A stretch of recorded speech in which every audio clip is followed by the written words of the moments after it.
Hello again. There was a time when it was possible to make choices in political matters. That is to say, if you chose the Conservatives, then you would be endorsing one set of policies and beliefs. But if you went for the Labour Party, you were wanting something completely different. The same situation existed in the United States. In recent decades, though, things appear to have changed a little, because if there is one thing which all mainstream politicians agree upon, it is that one must never question the virtues of multiculturalism.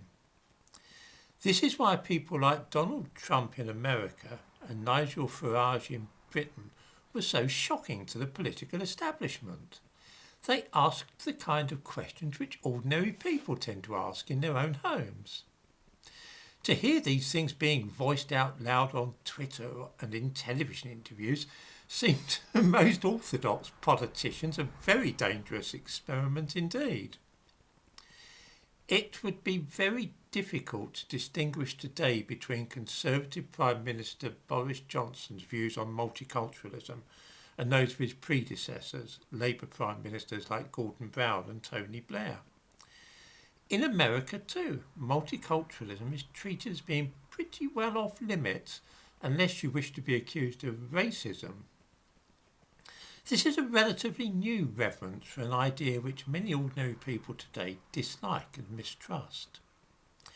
50 years ago, it was quite acceptable to refer to the United States as a melting pot, a crucible in which all the different types of religions would end up being part of the same culture, that of the country to which they came to live.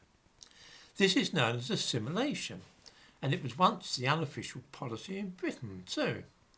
This meant that people could maintain their own religious traditions in private, but they would publicly conform to the traditions, social and political, of the country in which they lived. This avoided conflict between differing ethnicities, nationalities and religious groups, either with the host country or between each other. It was a good scheme. Assimilation, which would mean the maintaining of national identity, was abandoned in the 1970s, and the melting pot was replaced with the salad bowl. Instead of all those different types being absorbed into British or American society and becoming part of our culture, they were encouraged to think of themselves as being distinct and separate entities. This was also called the mosaic model, or the kaleidoscope. The result of this is that separate communities have sprung up where people feel no need at all to integrate into mainstream society. The stage has been set for serious problems in the near future. The good news is that it's not too late to reverse this process and advocate for assimilation and the melting pot rather than the salad bowl. Time is running out though, and if we really need to see a choice at the ballot box between parties which embrace multiculturalism and those who reject it utterly, we're going to have to move pretty fast.